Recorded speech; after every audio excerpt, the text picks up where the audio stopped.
তো আমি একটা ভেঙে দেখিয়ে দিই এটার ভিতরটা কতটা মজার আর কতটা জুসি হয়েছে দেখেন। আর উপরটা তো সেই লেভেলেরই একদম মসমস হয়ে গেছে আর কতটা সফট হয়েছে দেখেন। আসসালামু আলাইকুম ভিউয়ার্স, খুব মজাদার সকাল এবং বিকালের একটা নাস্তা তৈরি করে নেব।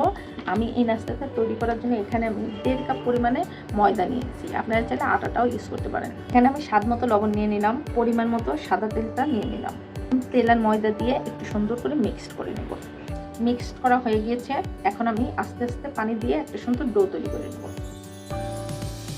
পানিটা একবারে দিব না, আস্তে আস্তে করে নেব। তো সুন্দর দেখেন সফট একটা ডো তৈরি করে নিলাম।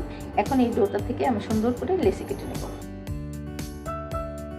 একদম একই লেভেলের লেচিটাকে আমার নিতে হবে। একে একে দেখেন আমি 8টা লেচি কেটে নিয়েছি। আমি এখন এই লেচিগুলোকে তেলের মধ্যে করে সুন্দর করে চুবিয়ে রাখবো।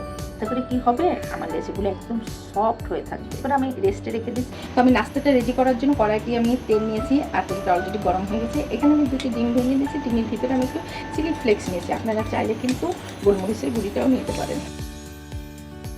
ডিমটাকে এখন সুন্দর করে একটু ভেজে ছোটো ছোটো করে টুকরো টুকরো করে নিচ্ছি। স্বাদ বাড়ানোর জন্য পরিমাণ মতো লবণ নিয়ে নিলাম। ডিমটা অলরেডি ভাজা হয়ে গেছে, দেখেন আমি কীভাবে ডিমটাকে ভেজে নিচ্ছি। আমি ডিমটাকে উঠিয়ে সাইড করে রেখে দিচ্ছি। এতে আবার একটু তেল নিয়েছি, তেলটা গরম হয়ে গেছে। এখন পেঁয়াজটাকে দিয়ে দিচ্ছি। পেঁয়াজটা হালকা করে একটু ভেজে নেব। পেঁয়াজটা একটু ভাজা হয়ে গেলে পেঁয়াজের কাঁচা গন্ধটা দূর করে দিলাম। এখন এর ভিতরে আমি পরিমাণ মতো কিছু বাঁধাকপি নিয়েছি আর কিছু গাজর নিয়েছি। স্বাদ মতো লবণটাকে দিয়ে দিচ্ছি। এই সবজির ভিতরে কোনো পানি অ্যাড করার কোনো প্রয়োজন নেই, হলুদ দেওয়ারও কোনো প্রয়োজন নেই। যদি দেখেন সবজি থেকে কিন্তু পানি উঠে গেছে, সবজিটা নরম নরম ও একটা ভাব এসে গেছে। এখন আমি এর ভিতরে কিছু লাল মরিচ দিয়ে দিচ্ছি। পেস্টটা দিয়ে দিচ্ছি জাস্ট দেখার সৌন্দর্যের জন্য। আপনারা এখানে কাঁচামরিচটা দিতে পারেন, তাতে কোনো সমস্যা নেই। এই পর্যায়ে আমি একটু নাড়াচাড়া করে আমি ঢেকে নেবো। আর এই সবজিটার ভিতরে কোনো মশলার প্রয়োজন নেই, কিন্তু আপনাদের যদি মন চায় একটু হলুদ গুঁড়ি দিতে চান তাহলে দিতে পারেন, কোনো সমস্যা নেই। হলুদ ছাড়াই কিন্তু দেখেন দেখতে কিন্তু খুবই চমৎকার লাগছে। আর এই সবজিটা খুব বেশি রান্না করে নেবো না, জাস্ট হালকা একটু সিদ্ধ হলেই আমি নামিয়ে নেবো। তো দেখেন ভাজিটা কিন্তু অলরেডি আমার সফট হয়ে গেছে, মানে সিদ্ধ হয়ে গেছে। এখন আমি এর ভিতরে ওই যে তৈরি করে রেখেছিলাম যে ডিমটা দিয়ে দিলাম। ডিমটা দিয়ে সবজিটাকে আর একটু ভালো করে নেড়ে নিতে হবে। এই পর্যায়ে আমি এখন একটু চিলি ফ্লেক্স দিয়ে দিচ্ছি। আপনারা চাইলে গোলমরিচের গুঁড়িটাও দিতে পারেন।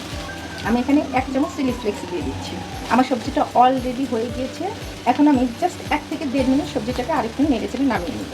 তো আমার সবজিটা কিন্তু অল কমপ্লিট। এখন আমি নামিয়ে সবজিটাকে সাইড করে রেখে আমি নাস্তাটা বানানো দেখিয়ে দিচ্ছি।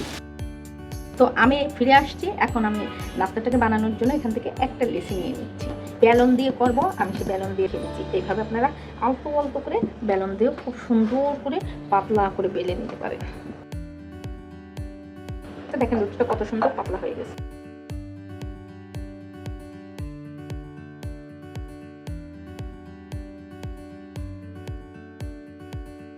এখন আমি চুলায় চলে যাই, আমি বানাবো আর ভেজে নেব।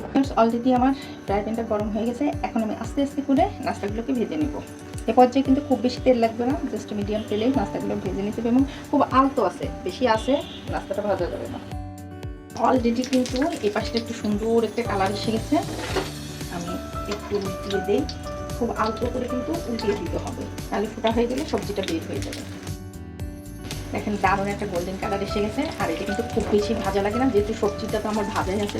সেই সুবিধার জন্য আমি আরেকটা কথা বলে দেই, সেটা হচ্ছে এই রুটিটা যখন আমরা তৈরি করবো তখন কিন্তু রুটিটা একদম পাতলা করা যাবে না, আবার একদম মোটা করা যাবে না। জাস্ট মিডিয়ামভাবে রুটিটা আমরা তৈরি করে নেবো। তবে হাত দিয়ে করা থেকে বেলুন দিয়ে করলে পরে বেশি বেটার হবে। তো ওইভাবে করলে পরে আমার সবজিটা কিন্তু বের হয়ে যাবে না যখন আমি রোল করি। তা নাহলে পরে বেশি পাতলা হলে পরে রোল করার সময় সবজিটা বের হয়ে যায়। নাস্তাটা ভাজা হয়ে গেছে, এখন আমি উঠিয়ে নিচ্ছি।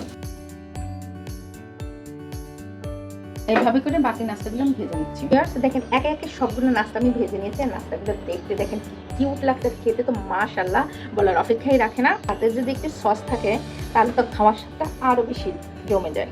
তো আমি একটা ভেঙে দেখিয়ে দিই এটার ভিতরটা কতটা মজার আর কতটা জুসি হয়েছে দেখেন। আর উপরটা তো সেই লেভেলেরই একদম মসমস হয়ে গেছে আর কতটা সফট হয়েছে দেখেন। আর খেতে কিন্তু খুবই দুর্দান্ত স্বাদে। আমার চ্যানেলটি যদি নতুন হয়ে থাকেন তাহলে অবশ্যই আমাকে এটা সাবস্ক্রাইব করে পাশে থাকবেন।